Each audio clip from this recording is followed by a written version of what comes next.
consciousness is an intellectual illusion.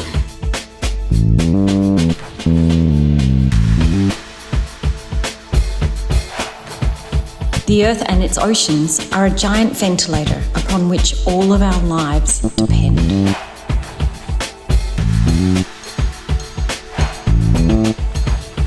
There's nothing right about giving a machine the right to kill people.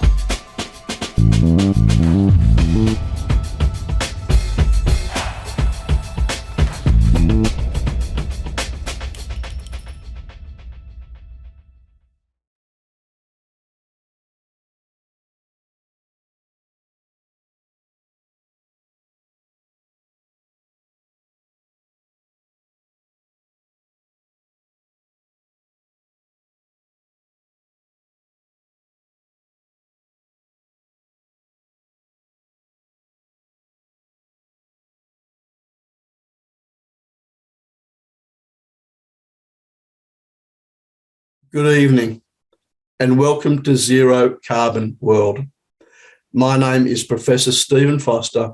I'm Dean of Engineering here at UNSW Sydney. Tonight's event is presented by the UNSW Centre for Ideas and UNSW Engineering and Science and supported by Inspiring Australia as part of National Science Week.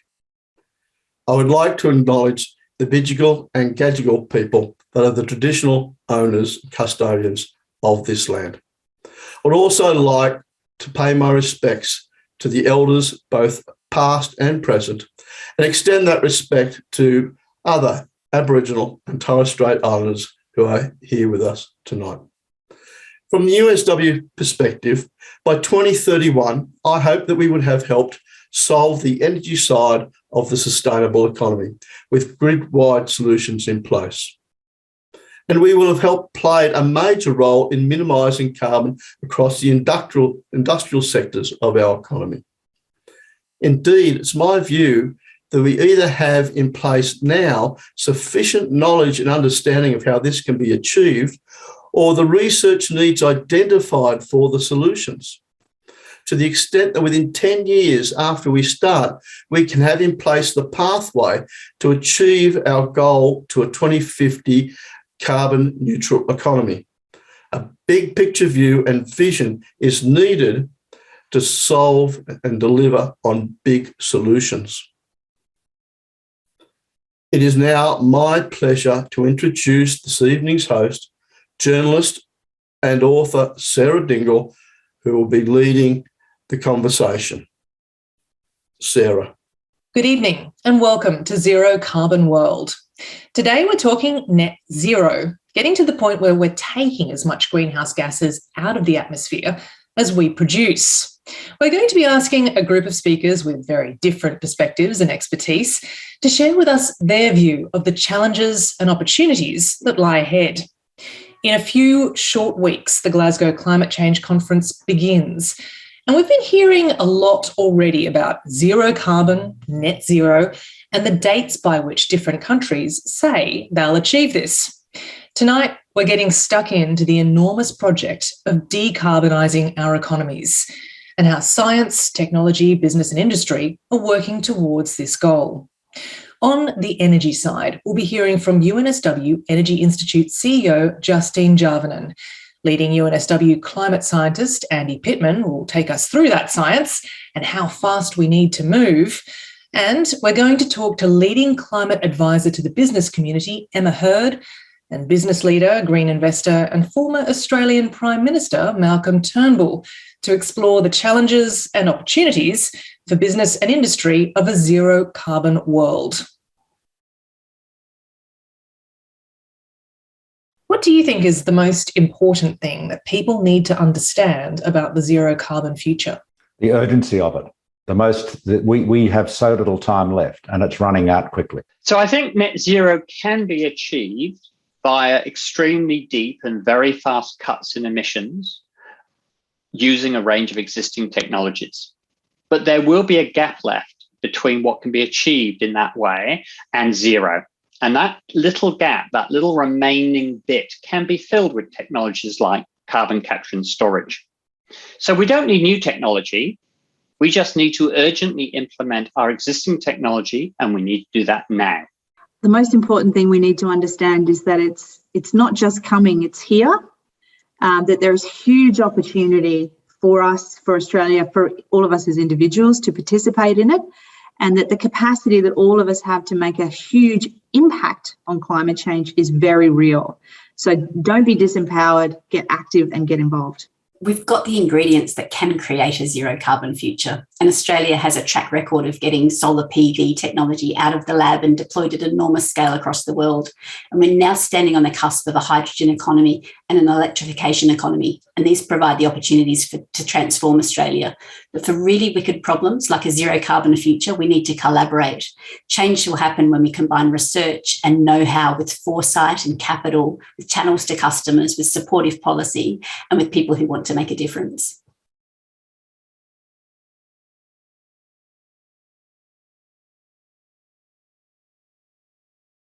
Our first guest is Justine Jarvinen. As CEO of the UNSW Energy Institute, she brings business together with the people inventing energy solutions. Welcome, JJ. Let's start with the how. I want you to outline for us what we need to do to get carbon out of our economy. Part of this is new technology coming on board, but there are other important aspects to consider. So how do we decarbonise? Well, we need a very deep decarbonisation strategy across industry and across society. And to do that, I like to think about 5 big buckets for deep decarbonisation. And the first bucket is energy efficiency and productivity. So we simply need to make energy consuming devices and systems more efficient and more productive. The second bucket is we need to decarbonise the grid using renewable energy to make so-called green electrons. Thirdly, we need to electrify everything, transport, industrial systems, etc., to power as much as we can with those green electrons. Fourth, for industries and processes that can't be electrified, we need to use green electrons to make hydrogen and synthetic fuels and chemicals. And fifth, because we can't totally eliminate carbon emissions, we'll need to sequester the carbon dioxide that's left over. So let's dig into that. There's some really, really big ideas there. Energy efficiency, first of all, not very sexy, not something you hear people talking about a lot, but what are these big things that we need to make more efficient? What specifically do we need to do? I think the adage about the greenest electricity is the energy that you don't use and therefore you don't make. And this is such a large amount of low-hanging fruit that can make a really big impact collectively. And I'll just mention a few things that we're working on. For example, on the energy consumption side of things, we need to do really simple things like reduce the energy used in buildings, but also at a whole suburb or a precinct level. On the energy production side of things, UNSW's solar PV researchers have been breaking solar cell efficiency records for decades, packing much more capacity into the space that we have on our rooftops. And on the energy transportation side of things, we have experts making electricity cables more efficient, from the choice of materials in the cables to using different electricity transmission systems like high voltage direct current. One really exciting example of energy efficiency we've been working on is a water treatment plant that takes saline water, like you might see in remote and regional communities, and purifies it using solar power. And with our innovation, our research team's been able to reduce the solar energy consumption of that unit by 40%. So we know that we can make a big difference with lots and lots of small incremental changes. And we know that putting a microgrid at a mining site, for example, can reduce diesel consumption at that site by, say, 50%. So sometimes we can make very big changes. Now, take us through the renewable options. Solar has been an incredible story since it was first brought on board. The cost has come down, the efficiency has increased. But still there are people hesitant to commit to large-scale solar, for instance. Can you tell us a bit about solar and the other technologies and where they are at in terms of readiness? Yeah. So I would like to say and celebrate the fantastic achievements we've had to date. So the financial year of 2018 was the first year in Australia that variable renewable energy from wind, large-scale solar and rooftop solar generated more electricity than gas-fired generators.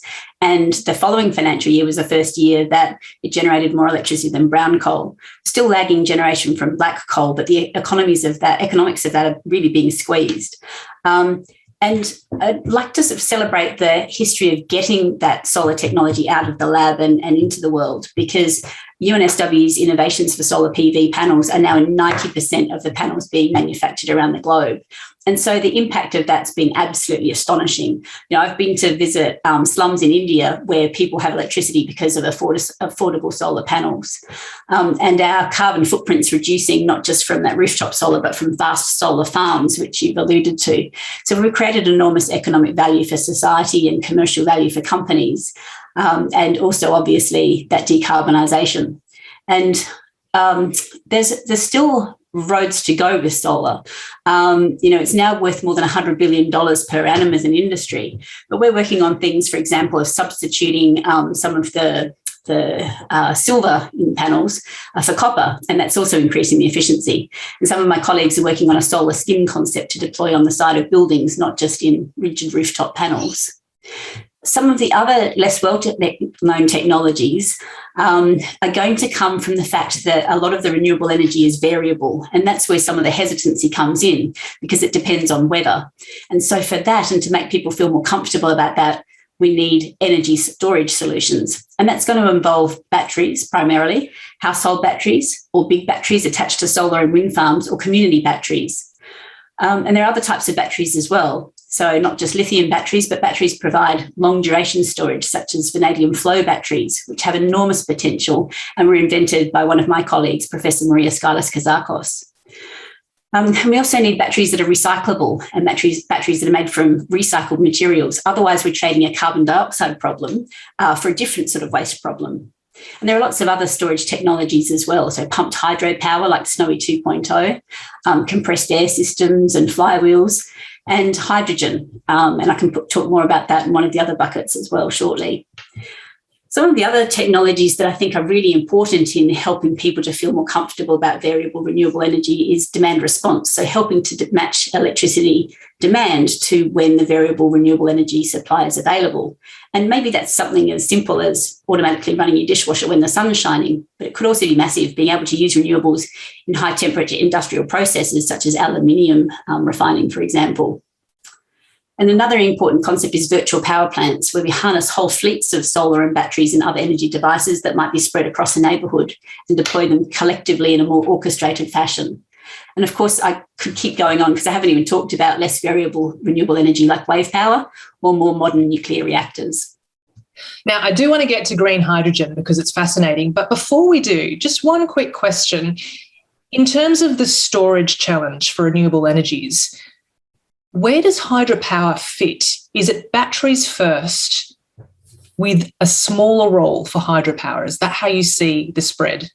I really see it as a horses for courses kind of thing. So where we need very long duration storage to be available for, weeks at a time, things like pumped hydro can be very helpful. Hydro and pumped hydro can be very helpful. For times when we need really instantaneous almost support for the grid to make sure that keeps functioning through until other sources of energy can come online, then batteries are a fantastic example of how we can step in with a moment's notice and get those ramped up and feeding into the system. Okay. Well, tell me about green hydrogen then. How is it made, and what is the potential here? Mm-hmm. So green hydrogen is sort of, I guess I talk about green hydrogen, not just green hydrogen, but green fuels as a kind of big concept. And so we call it power to X, where we use, we can electrify water, for example, with renewable energy, and we can create hydrogen from that. And we call that green hydrogen, but we can also go on to make green fuels from that combined hydrogen with other things and make synthetic chemicals and fertilizers. And the reasons why we would do that is because some things are just difficult to electrify. So international passenger jets, heavy road transport vehicles, international shipping cargo shipping. And so I think we need to be able to think of hydrogen as a way of starting there, but also then going on and making all of these fuels and chemicals for those other parts of the supply chain that are going to be hard to abate. And we've got lots of success here. And making hydrogen is not a new technology. not a new innovation, but what we're trying to do is increase the efficiency of the process and reduce the costs. And it's all about using hydrogen and storing it safely. So at UNSW, one of my colleagues has been involved in storing hydrogen almost absorbed into kind of a metal sponge. And that means that it can't explode. And so it can be stored safely and shipped around the world on, in half-size shipping containers or moved on the back of a flatbed truck and installed in hydrogen bicycles and barbecues, which you can come and see at UNSW. And we've spun that technology out into a separate company now that's the world's first home hydrogen battery technology, and that was spun out last year. So I think there's enormous potential to create hydrogen devices, but also storage that can go alongside, in a farmer's paddock next to a solar farm, for example, and be able to kind of co-locate the storage right where the production of renewables, renewables is happening, and then to convert it back into electricity when we want to as well at the back end of that process. And we've got the opportunity, like I said, to use the hydrogen supply to make chemicals like ammonia for fertilizer, and we can convert carbon dioxide into synthetic fuels. So I feel like it's almost like alchemy, even though I used to be a chemical engineer. Now, the last of your buckets is, hopefully, if we're getting things right, the smallest bucket, which is sequestering what is left. How do we do this? Well, we can use things like bioreactors and try and, like I sort of said, to turn carbon dioxide into beneficial products. But one of the exciting things, and I know less about this than some of my colleagues at the university, but it is the massive potential for soil carbon storage. And so we've got huge land mass in Australia compared to our population, and lots of potential there. And the Australian government has invested in a review to look into that, to see the potential and hopefully to start benefiting from it and creating markets around it to incentivise that. Now, recently we've seen not just the Australian political scene, but I think it's fair to say countries around the world rocked by the announcement of the AUKUS arrangement and Australia's exploration of nuclear submarine technology. Does this reopen the question of nuclear power in Australia? And does nuclear power feature anywhere in your 5 big buckets? Well, I mean, nuclear power is one way of getting, low carbon emission, but, fairly kind of so-called baseload generation.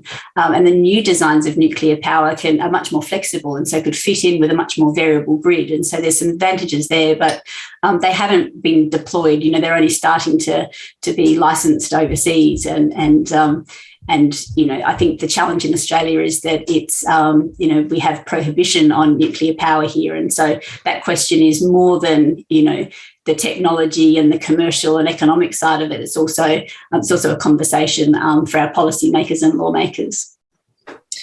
One question that several audience members have asked is how they can contribute to getting to zero carbon as individuals. Quite often, the problems seem to be only soluble on a really vast scale. Is there anything we can actually helpfully do as individuals to get to net zero? I mean, yeah, there are, as I sort of said, I think some of our personal opportunities come in some of those big buckets as well. So energy efficiency and productivity, potentially switching from gas to use electric heating when, you can be preheating or pre-cooling when the sun's shining, for example, using solar power to heat swimming pools. There are lots of really simple things that we can do for installing solar, and increasingly home batteries are going to come into play. And also there's going to be more and more choices of electric vehicles for different size vehicles for different family situations and different needs. So I think we'll all be able to make enormous amount of consumer choices in the way that we haven't been able to in the previous decade. So I'm really excited about all the choices that are going to be coming to us in this decade. One of the other buckets that you mentioned is electrifying everything that can be electrified. First of all, what is that? And what are some of the challenges associated with that? Yeah. So, I mean, it's pretty simple at home, switching from gas appliances to electricity appliances, induction stovetops, thinking about, some of the choices that we're making in our appliances. But when we're talking about industry, in warehouses, it could be electric forklifts, it could be electric motors and drives rather than diesel motors. And then in transport, it's obviously electric vehicles for passenger vehicles and light commercial vehicles. The challenges are going to be, there's going to be lots and lots of distributed energy resources all connected to the grid, and each of them kind of taking and giving to the grid potentially creates some really exciting opportunities. But also, how do we cope with a huge fleet of electric vehicles and other electrified machines? We will have to install much more electricity to be able to cope with many more electrified machines. It seems like whenever an opportunity for inserting more renewables into the grid arises, there should always also be a storage component. Is that what we're looking at? I think it will definitely help. There are all sorts of other things that can really help devices to play nicely with the grid. Power conversion, smart software, Internet of Things kinds of ideas, machine learning. There are a whole bunch of different things that aren't kind of energy related, but really help things work at a systems level. And so I think when we're designing for these things, we think about the whole system and what it's going to take for that to work. Energy is systems of systems. Thank you so much, JJ. Great to hear the full spread of options we have on the table. Thank you.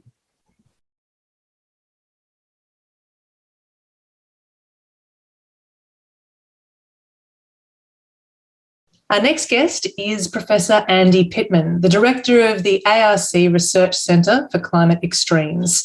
He's an acclaimed climate scientist and an international authority on the role of land surface processes in the climate system, including their influence on regional rainfall and temperature extremes. Andy, I want to start by asking you about the latest IPCC report published in August this year and its key message in relation to our carbon budget. How long do we really have to get to zero carbon if we want to keep global warming to Paris targets? So the IPCC report was many thousands of pages, and it really did come out with quite clear statements on the robustness of the science around climate change, new information around tipping points, and this clarification of the science around carbon budgets. Carbon budgets are how much carbon can humans emit into the atmosphere over the history of the planet, not but each year or each decade, but over the history of the planet. How much can we emit for certain temperature targets?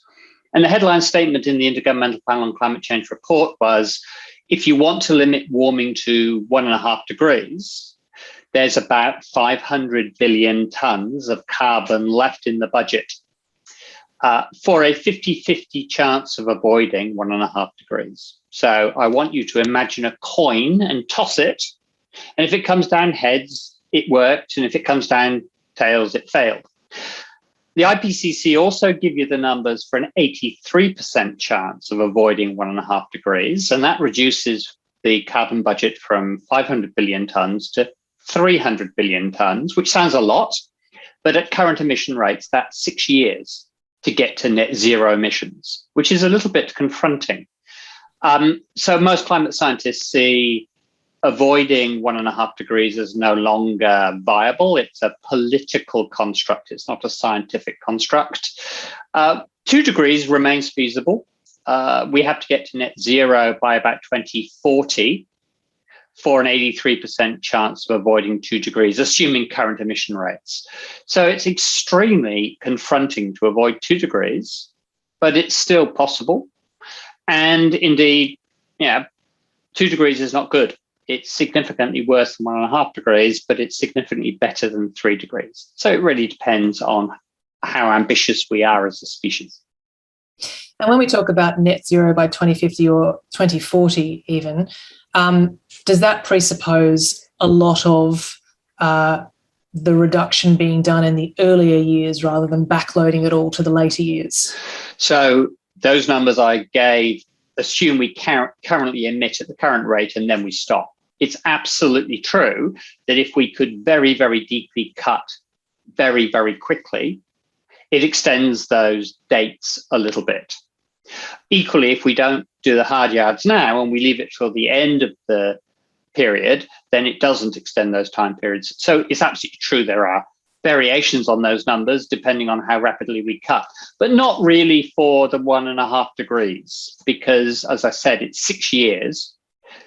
6 years is not very long. So it doesn't really matter when over that 6-year period you do the cuts, because you have to do it right now. You have to do it immediately to give you any chance whatsoever of that 1.5 degree target.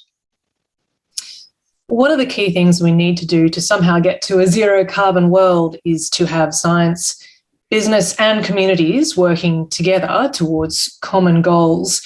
You've recently written with colleagues in Nature Climate Change about a really important issue with how business understands the science of climate change. We are now in a situation where businesses in all different fields are trying to come to grips with climate change and zero carbon. Some are doing it because they believe it is the key to future survival, others because there's pressure from regulators or consumers or shareholders to factor in climate change. Whatever the motivation, you say there's a big problem with the way they're going about it. Tell us about this problem. So it's a long and complicated story, but I'll try and keep it simple. Climate scientists have spent many decades trying to understand how the Earth's climate would change for a given amount of greenhouse gas emissions. And what we now understand really well is how the Earth's climate will change. But that means at a very large scale and on longish timescales, decade by decade or longer. So we know really confidently what the climate would look like, how the climate would differ between 2050 and 2100. But of course, if you're a business, you're not actually interested in the global average changes or even the continental average changes. That doesn't translate into a risk to your company. What you want to know as a company is the tangible or material risks that you are personally exposed to as a business.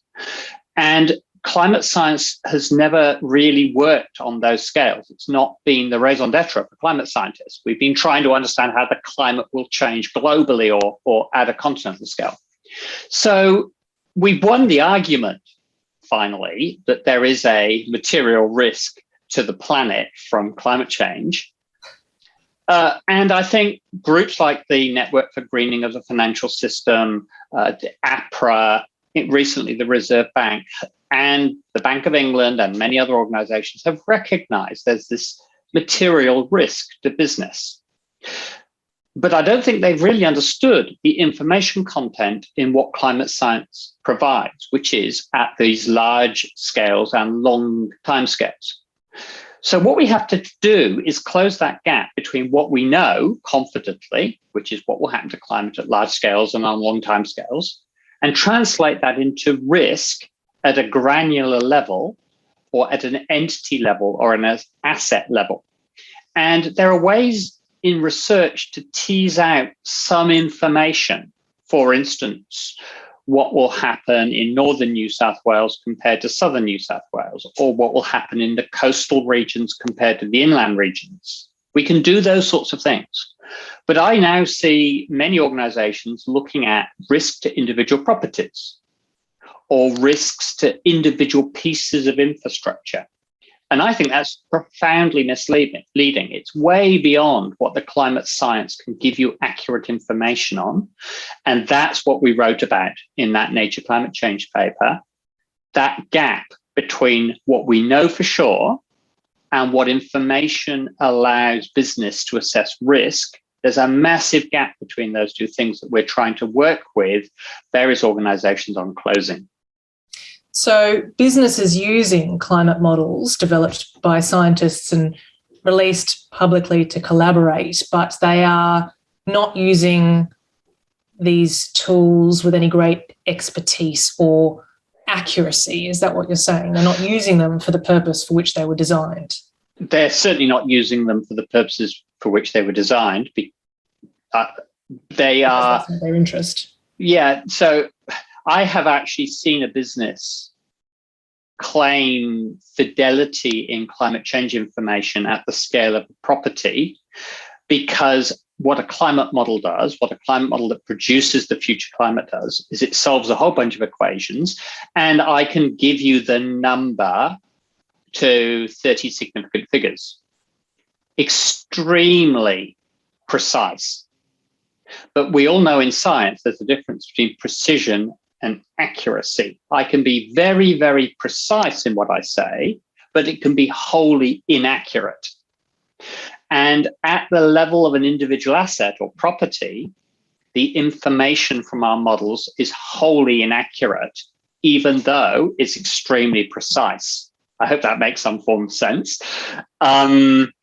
And some businesses, indeed, some regulators, I don't think understand the detailed information content in what the climate models produce. We've gone away and produced all this data for scientific inquiry, and we've made all our data open source because that's the right thing to do. And people have grabbed the data and used it, which sounds like a really, really good thing, unless you're deeply misusing those data and you're using them for purposes way outside a plausible avenue for the use of those data. And I'm absolutely sure that the Bank of England, the Network for Greening of the Financial System, and now the Reserve Bank of Australia, and indeed APRA, are using climate information that has considerable precision, but very little accuracy at the level of an asset. Well, that's quite disturbing. It must be a bit startling as a climate scientist to see organisations state with certainty what will happen to an individual property under certain climate change scenarios when you yourself are not entirely certain what will happen to a region. But is it better to have some information which is skewed, or is it better to have no information? Because business does need to change. Absolutely. And it's a really complicated problem for business. Where we can give information on the direction of change, I think information is very valuable. But in many cases, for many risks, it's not merely the magnitude of change that we can't comment on, it's the direction of change. Now, for temperature, it's obvious. It's getting hotter, heat waves are worsening, the direction is clear. But for something like rainfall, the direction is not clear. Rainfall may change in ways that is profoundly different, including the direction of change from what the climate models are telling us at those scales. And so in that case, if you take the information from the model and you use it, however you use it, you are maladaptation is the danger. You are taking something that says rainfall will get more, when in actual fact, the outcome is that it will get less. And the danger here is you take your adaptation investment and you adapt for more and more intense rain, when the outcome is the opposite. That means you've wasted your money, but it also means you've not invested in the places where you should have invested had you had more reliable information. I think there's ways around this, but they're not being utilized, I think, by business and by the regulators at the moment. I think they're looking for nice products to farm out to business, as distinct from nuanced products that are much more challenging to handle, that would give business more ability to plan. So you've name-checked some pretty big institutions that are guilty of this, this sort of practice.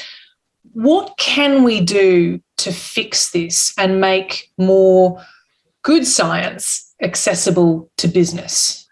So I think there has been a gap in the dialogue between many major groups and the actual people who generate the climate projections. I think it's common that an organization will consult climate scientists, but climate scientists are a bit like the medical community. And there are very many varied types of medical community. There are people with different levels of expertise.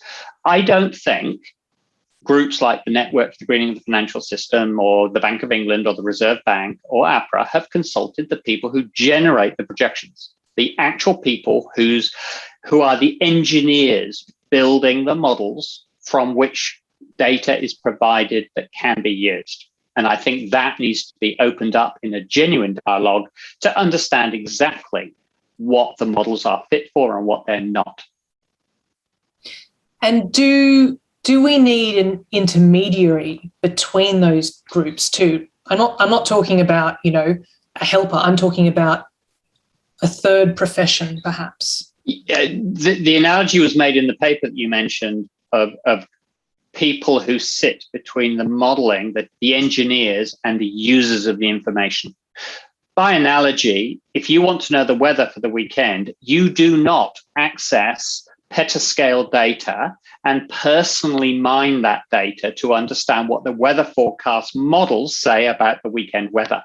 You're provided the information in a legitimate and robust way by the Bureau of Meteorology. We're suggesting a similar thing needs to exist for climate, that you need those intermediaries who understand the detail of the information content and can translate it into what the businesses need. And I think my community in the science has been weak in not bringing that technology forward, not bringing that capability forward. The capability of climate translators. That's correct, yes. I think the weather forecasters did it a long time ago. I think the climate community needs to provide those translation services so that their data are not misused. So important. Professor Pittman, thank you so much. Thank you very much.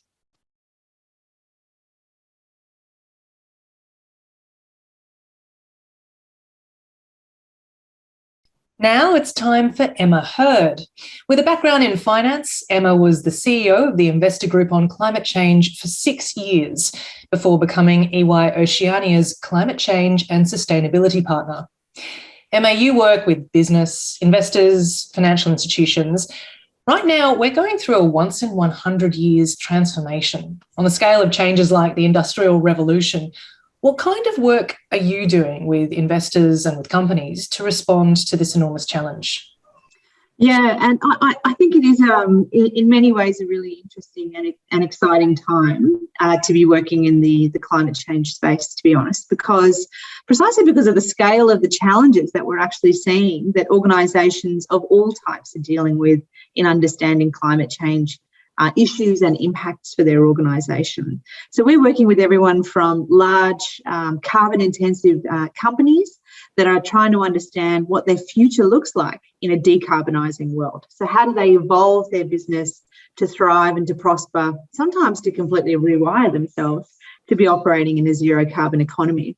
We're also working with councils in terms of understanding the implications for local planning and residential issues in terms of the physical impacts of climate change as well. And then we're kind of working with everyone in between in terms of understanding how this is playing out at every level of the economy, on every industry sector, concurrently and all at the same time, and in an environment in which the pace of change is accelerating. So there's lots of different ways in which we're trying to translate climate change into risk and opportunity and understand what do we do about it in order to avoid the dangerous impacts of global warming.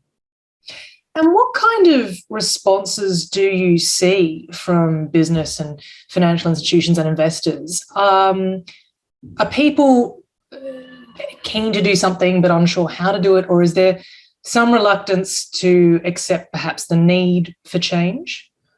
Yeah, I think we've actually, dare I say, for the most part, we've moved beyond the hyper-defensive position that we saw for a number of years from a number of different parts of the economy in particular. I mean, I think it's not surprising that the politics of this are challenging. The economics of this are really challenging for Australia. I mean, we are a very carbon-intensive and trade-exposed economy. So it has been quite a tumultuous debate up until now, shall we say. But I think for the most part, what we're seeing is particularly in terms of understanding the economics of the transformation that we're going to see. There's pretty widespread acceptance that this transition is happening and that there are significant financial implications of it. So if we think about the financial system, that plays out in a number of different ways. It ranges from the financial regulators, so the Reserve Bank, APRA, ASIC, and Treasury, through the Council of Financial Regulators that oversees Australia's economic performance, kind of looking at what does it mean for their prudential oversight responsibilities and working with the banks to do climate vulnerability assessments or stress testing their books to the effects of climate change. And then you've also got banks who are looking at both the impacts for their book, from whether it's industry sector lending or whether it's the mortgage book, the ag sector. And then also there's this real massive growth in sustainable finance. So loans, which are specifically about incentivising change. And then you've got the institutional investors, the kind of large long-term investors in the economy who are really actively engaging with companies to understand what their plans are and how they're responding and the impacts for shareholder value, and also really looking to embed and hardwire net zero in their portfolio management strategies. So all of these are kind of seeing this movement of capital in terms of understanding the risks of climate change, but also trying to actively invest in climate solutions to sort of push and pull through the transition to a zero carbon economy. There's a couple of things I want to ask you about in there. First of all, one of our other speakers, Andy Pittman, has mentioned some of the issues that emerge when companies are forced by new regulation and disclosure regimes to come to terms with climate risks and report on those risks. So he says that scientists make their climate models public in order to collaborate with other scientists and be transparent. But then business uses those same tools to model what business needs. And that produces, at best, a partial answer, or an answer that only covers part of the picture. Are businesses, even with the best of intentions, misusing climate models? I think it's a really important question because, we know that, data is at the heart of risk assessment and pricing. It's also at the heart of understanding the kinds of climate impacts and changes that we're seeing.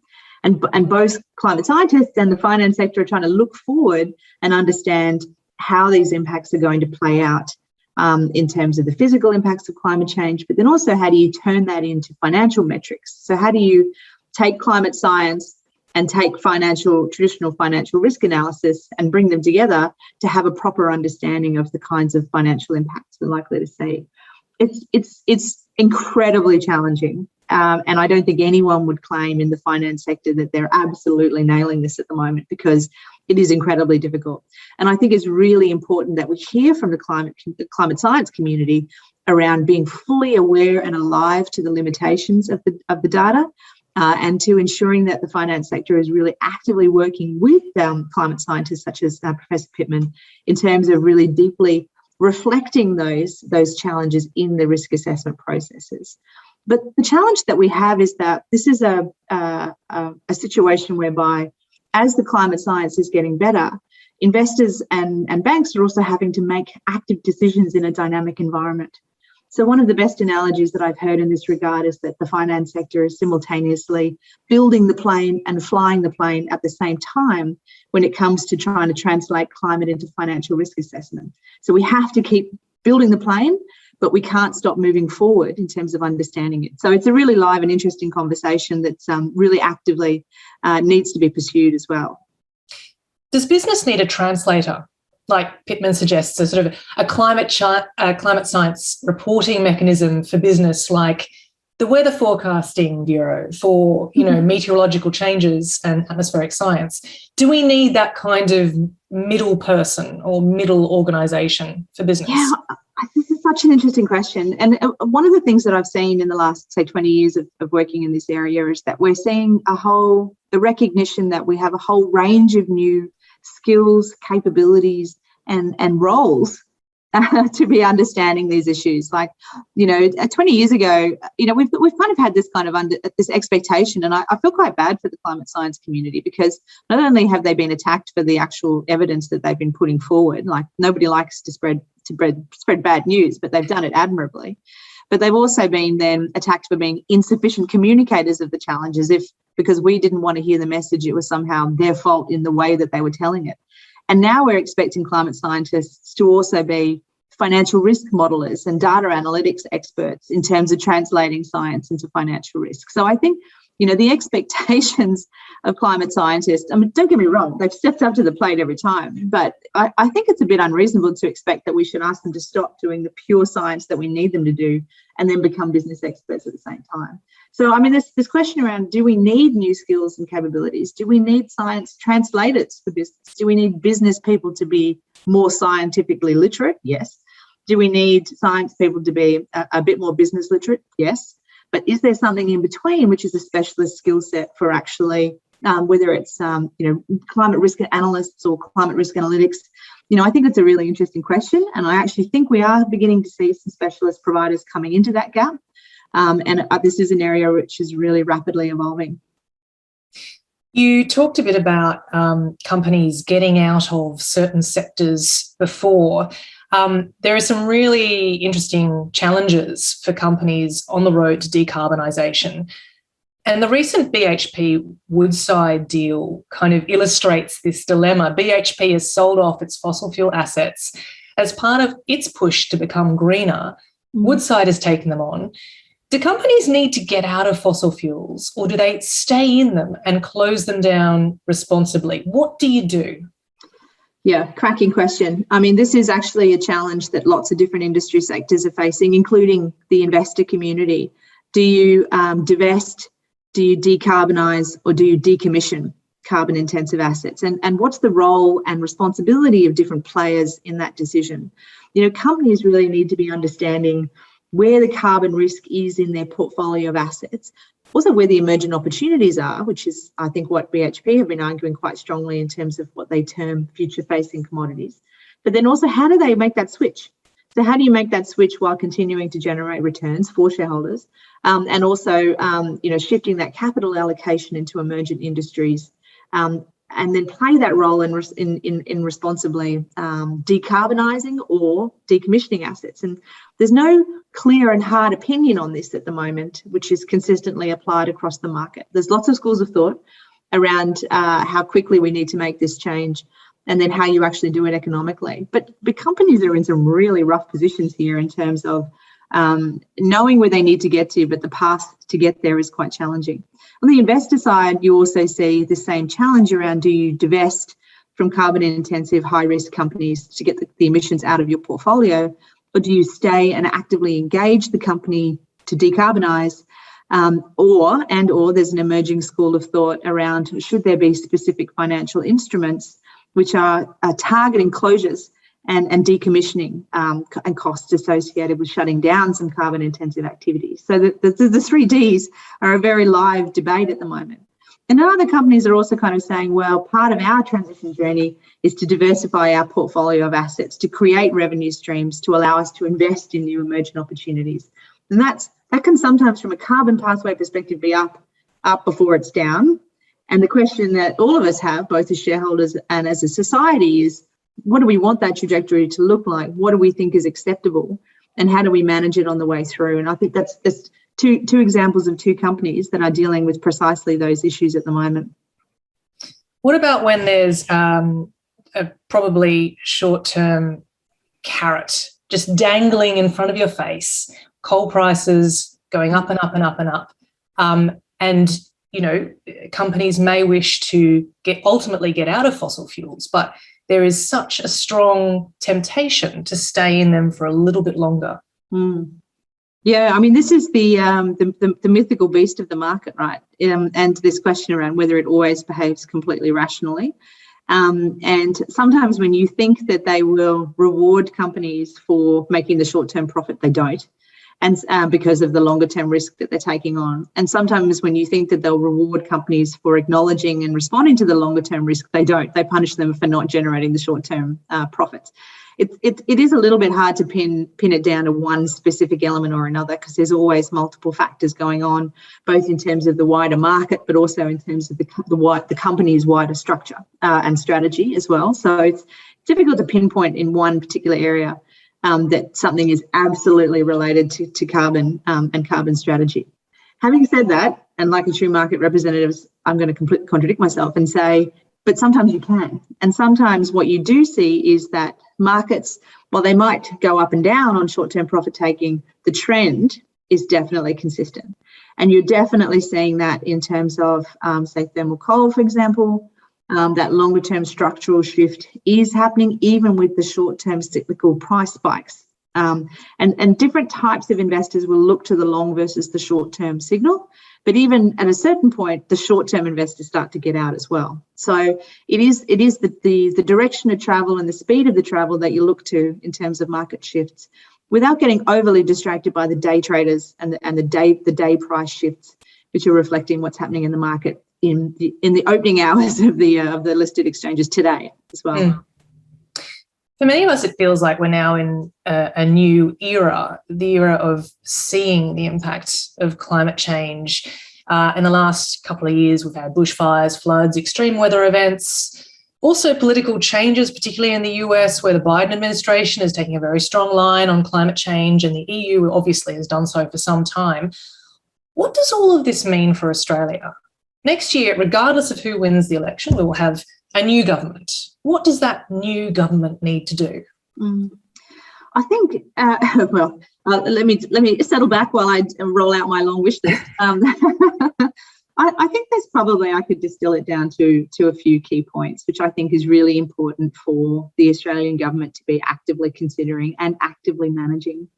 The first is that the market shift, so that wider market shift that we're seeing, the trend to decarbonise is global, it's regional, it's with our key trading partners, it's in all our major export markets, it's in all of our major industry sectors, and it's in all parts of the economy. So this is fundamentally, decarbonisation is a profound economic shift and needs to be managed accordingly in terms of setting Australia up for future prosperity and future growth and success in a globally decarbonising world. So that's probably point number one.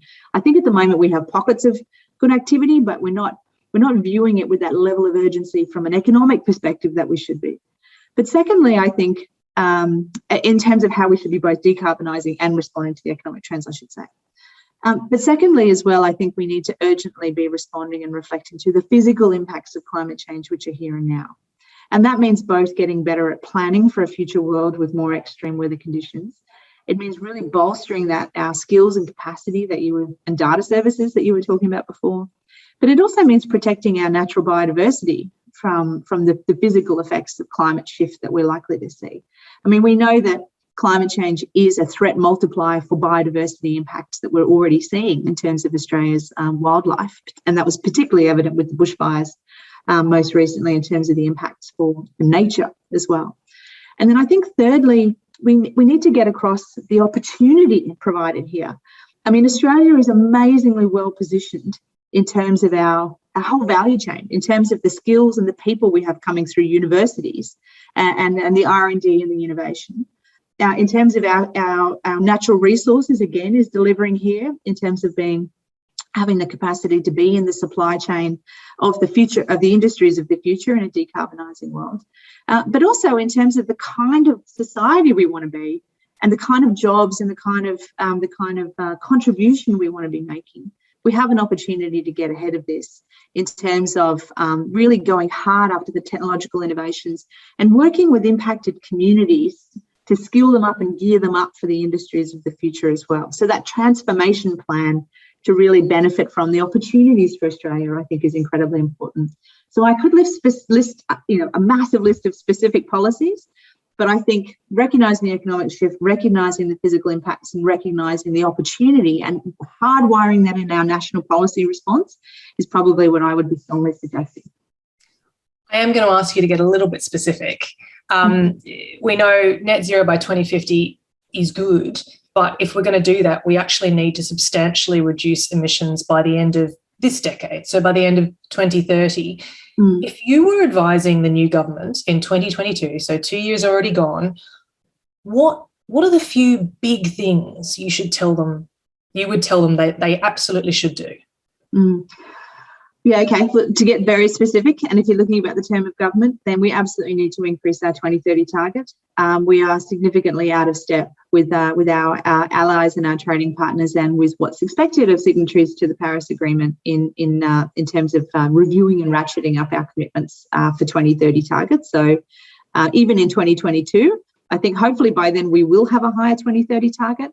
But we should be continuing to ratchet up our ambition in terms of the immediate goals, 2030 and 2035, in terms of decarbonisation targets for Australia. That sends the signal and sets the direction that the whole nation then follows. I also think that we need to have a national adaptation strategy that is underway and will hopefully be in place by then, but we need to be really strongly investing in the enabling services and changes to planning requirements and development approval processes that need to underpin that as well. And I also think that we need to be thinking a lot more concretely around where the industry sector level decarbonisation opportunities are. We know that the energy sector is one of the major sources of emissions.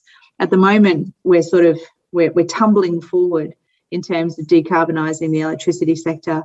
But it's going to be a very messy transition if we continue on that way. We actually need to be a lot more deliberative in terms of plotting out the interplay of the energy system, energy generation, energy deployment, energy use, the technology and the data overlay of that. We need to be kind of much more concretely working together on that, because decarbonise the electricity supply, you decarbonise every other industry sector. And then lastly, land use and ag is probably one of the other major areas which we need to be moving forward on. And then I think it's well documented that we need an EV policy, which actually looks to massively increase the percentage of EV penetration in the Australian market as well. So all of these are entirely possible. They're not radical. They can be done today, certainly by 2022, and can be implemented and deployed by the time the next term of government is complete in 3 years subsequent. Thank you, Emma. Just finally, you describe yourself as a pragmatic optimist, possibly despite your job. What is helping you stay optimistic at the moment? Oh, don't get me wrong. I mean, I do occasionally have that same feeling of being overwhelmed by the scale of the challenge that we face and the pace of our response. I mean, should we be doing more? Yes. Should we be doing it faster? Yes. Are we doing enough? No. All of those things are true. But I have also seen a massive shift in the last 20 years in terms of both our willingness and our capacity to respond to these issues. And I am a profound believer in humanity's capacity to create positive change.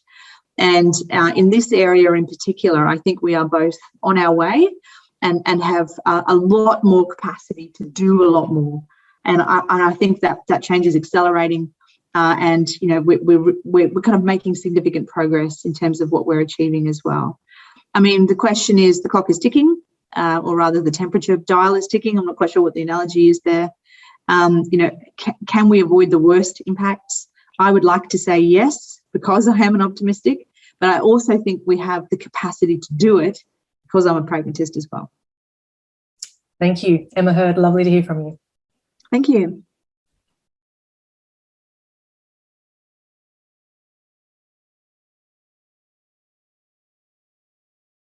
We're fortunate to have Malcolm Turnbull with us today as part of this conversation. He's worn many different hats in relation to energy policy and climate change, both in politics and in business.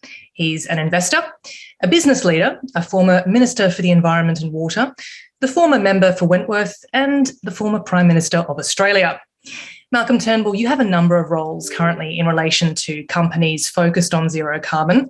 You're chairman of Fortescue Future Industries, which is a massive investment commitment by mining billionaire Andrew Forrest in future energy systems, committed to producing green hydrogen from 100% renewable sources. And you're also an investor in solar company 5B. How do you see the role of the business and investment community in driving the energy transition to net zero? Well, business and investment are absolutely central to the transition to a zero-emission economy. You need the capital, but you need the innovation. You need the technology, the innovation.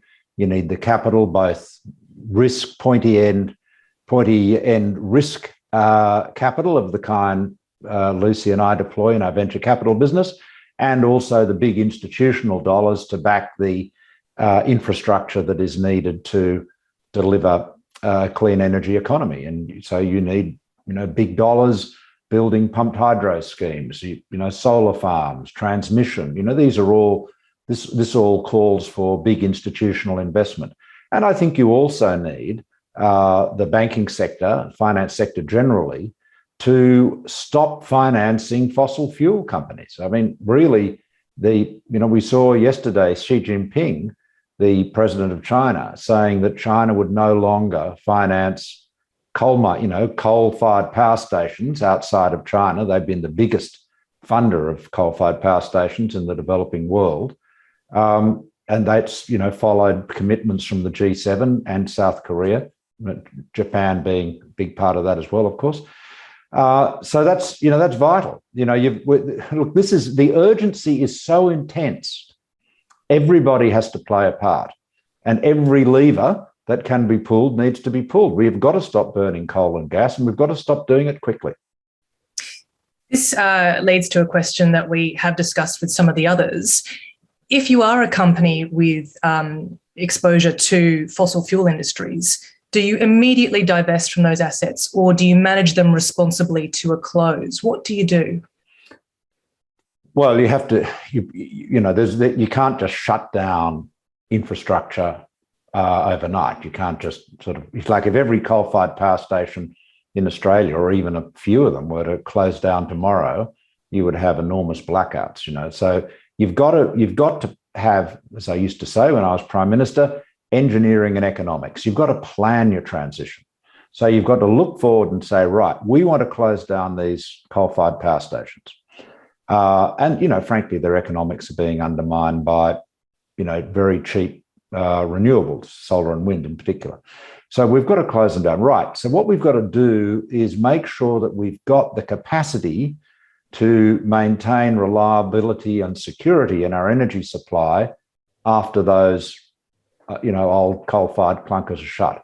Hence, you've got to invest in things like Snowy Hydro 2.0, which will make, thousands of megawatts of renewables reliable. And that's just, you've got to plan ahead. This is one of the things I talk about a lot is long duration storage, because, the reality is the sun doesn't shine all day and the wind doesn't blow all day. So you've got to have the ability to store energy when it's plentiful and then use it when it's not. And so, that's why batteries are important. It's why green hydrogen is important. But in terms of the big workhorse of energy storage, it is pumped hydro. And we need to get on with it. Now, I'm really pleased and proud that I got Snowy Hydro 2.0 underway.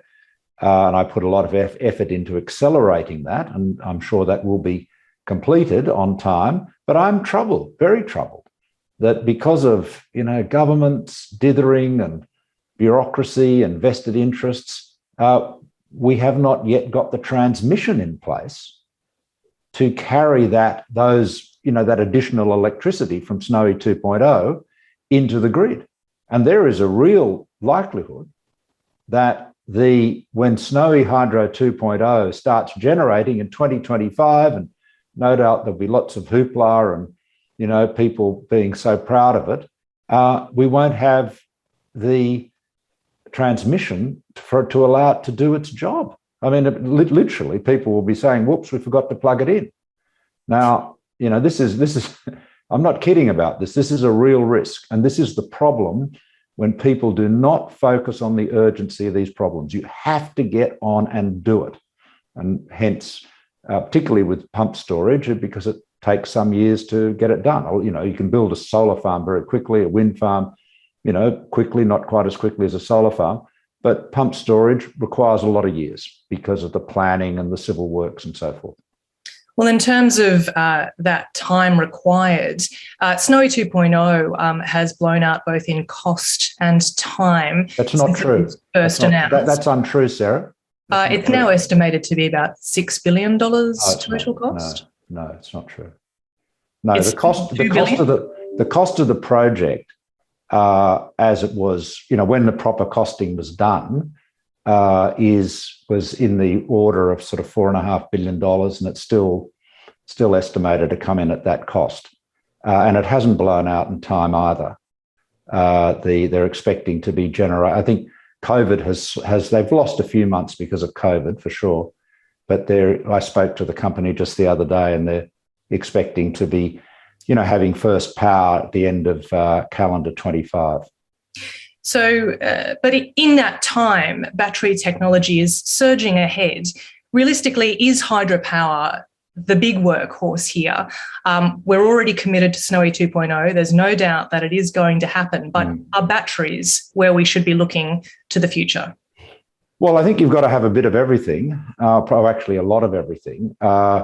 The great advantage of batteries is that they're modular. You can deploy them quickly, but they are, on a watt hour, kilowatt hour, dollars per kilowatt hour of storage capacity, they're expensive compared to pump storage, and you don't get the long duration storage. See, this is why there is such a focus in some parts of the world on long duration storage, because this is to say, being able to store energy for not just 2 hours, 4 hours, even 8 hours, but for 24 hours, even for days. And pumped storage, because of its scale, and every project is slightly different, enables you to do that. Going to the international picture, what are the risks for Australia in the current environment, speaking as a former leader of this country, where the international community is moving decisively towards zero carbon, including our key partners, and we're not? Well, look, the real risk is to the planet, basically. I mean, unless everybody pulls together in this effort to reduce emissions, then we will face the horrible consequences of 2.5, 3 degrees warming, which will make many parts of this planet uninhabitable, right, for millions, if not billions, of people. So we're playing for keeps here. That's the first thing. Wealthy, developed countries like Australia have got to take a leading part in this. We've got to lead by example. Now, we are seen now as an absolute climate laggard. We have not increased our target for 2030. We're yet to even commit to a net zero by 2050 commitment, which, frankly, is not remotely enough. It's better than nothing. But, the Australia is seen increasingly as an apologist for the fossil fuel sector. And that's, that is tragic, because we have such a great opportunity, because of our advantages in our land mass, our topography and so forth, we've got huge opportunities in solar and wind, and if we plan it right, in storage, which we can be a renewable energy powerhouse. Look, we've got to be honest about this. Coal is on the way out. I mean, Scott Morrison can bring a lump of coal into the Parliament, as he did, rather to my horror, when I was Prime Minister. And you've got ministers like Taylor and Keith Pitt, saying coal is great and all that stuff. Look, that's just political BS. The reality is it is on the way out, and the sooner it's out, the better. So denying that is just denying reality. Now, given that we know that fossil fuels are on the way out and have to be, then we should be setting ourselves up to take advantage of the clean energy future, in which we can play an enormous role. I mean, how lucky are we to have had this endowment of fossil fuels during the fossil fuel era, and now we've got the endowment of renewable energy sources in the clean energy future. So that's the only reason we won't benefit from the latter is because we have clung misguidedly and delusionally to the former. This difference between us and many key powers in the world, including our allies, on a commitment to net zero by 2050, and in many cases, dramatically reducing emissions much earlier. Is this a remarkable difference? Are we more out of step with our allies than we have been on other issues? Yeah, we are today on climate right now more out of step with our friends and allies, like-minded countries, than we have ever been on any global issue ever. Full stop. So it's pretty serious, I think. You know about government from the inside out, of course, and in particular challenges in relation to energy and climate policy. Next year, we will have a new federal government, whether it's a re-elected coalition government or a Labor government. What do you think that new government should tackle first to shift the dial towards zero carbon? Well, you've got to plan for, and most of the work is done by AEMO, plan for and accelerate the transition away from burning coal. That's what you have to do. And that means retiring coal-fired power stations earlier than currently envisaged, but I think some of them are going to close earlier anyway. It means you've got to invest in long-duration storage to make those renewables reliable. It means that you've got to focus on large-scale green hydrogen production. It's no good just saying, blue hydrogen is as good as green hydrogen. That's rubbish. Blue hydrogen is a scam. Blue hydrogen is a con, because the proposition is you can make hydrogen from fossil fuels, which has an enormous, carbon footprint, but don't worry, we'll capture the CO2 and put it under the ground. Well, you know what? Carbon capture and storage doesn't work. It does not work. There was a lot of high hopes for it, going back 15 years or so. I feel like we've heard that phrase quite a lot, yes. Yeah, I was the environment minister. The CSIRO thought it would work. Everyone was positive. We've poured billions of dollars into it and it doesn't work, well, other than in very niche applications.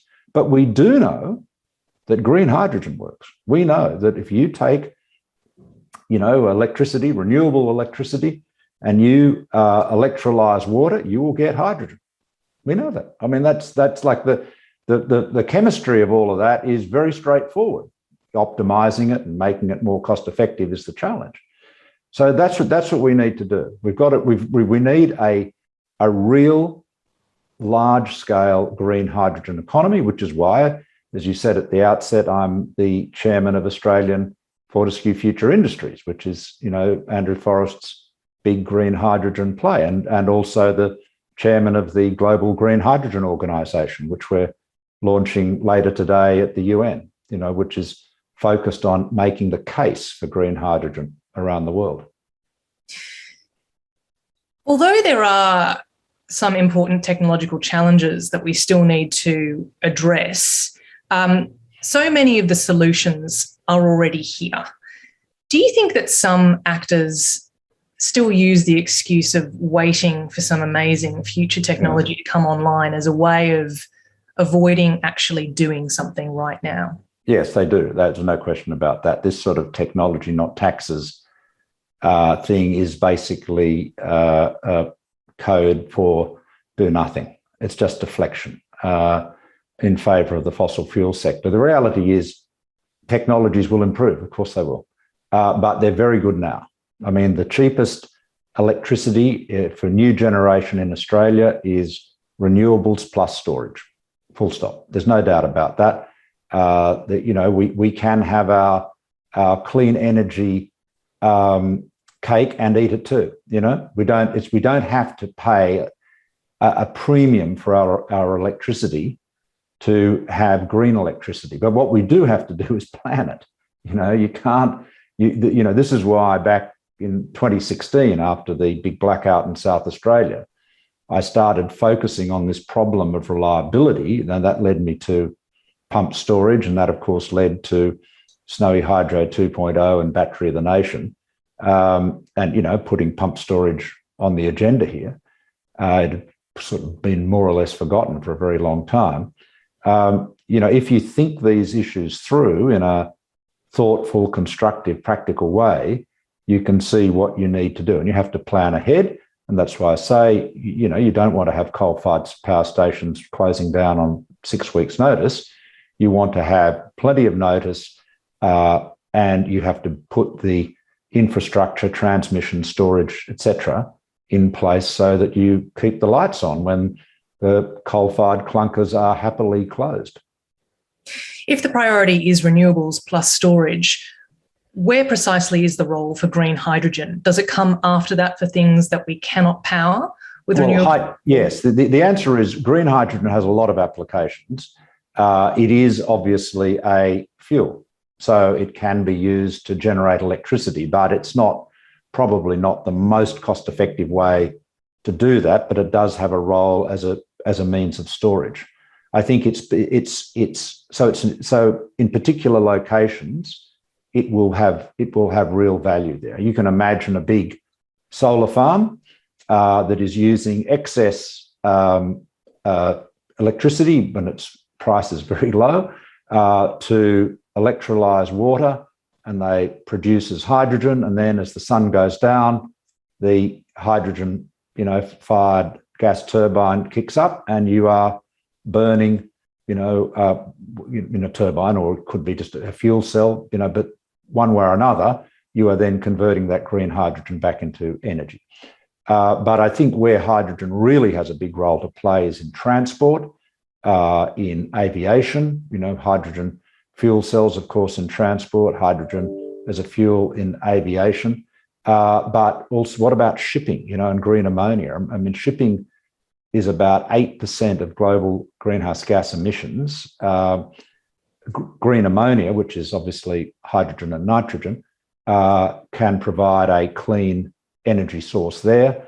You've also got, of course, steel making, which is another 8% or so of global greenhouse gas emissions, and you use green hydrogen as the flux, I suppose, to make green steel. So instead of throwing ferrous oxide, iron ore, into a blast furnace with coking coal, and so that the oxygen in the iron is attracted to the carbon in the coal and goes off as CO2, you combust it with hydrogen and you get the same reaction, except this time the product is not CO2, it's H2O. So it's effectively your emission is steam. And, that is, again, that's a very big opportunity. It's something that Andrew Forrest is very, very committed to. In terms of fuel or energy sources, we have, of course, seen the AUKUS announcement in recent times. British nuclear submarines may be stationed in Australia, and Australia is looking into getting its own. Does this reopen the question of nuclear power in Australia, do you think? And I wrote about that in my book. I think the nuclear propulsion for naval vessels, particularly submarines, has got enormous advantages. There's no question about that. The issue has always been, can Australia support a nuclear navy without a civil nuclear industry? I think a civil nuclear industry, the best justification for it would be supporting a nuclear navy. Would you build nuclear power plants to generate electricity in Australia for energy reasons? No, I don't think you would. I mean, leaving aside the gigantic environmental issues, which is like leaving aside the biggest part of the problem, but just focusing on the economics, there is no question that today the cheapest form of new generation in Australia is renewables plus storage.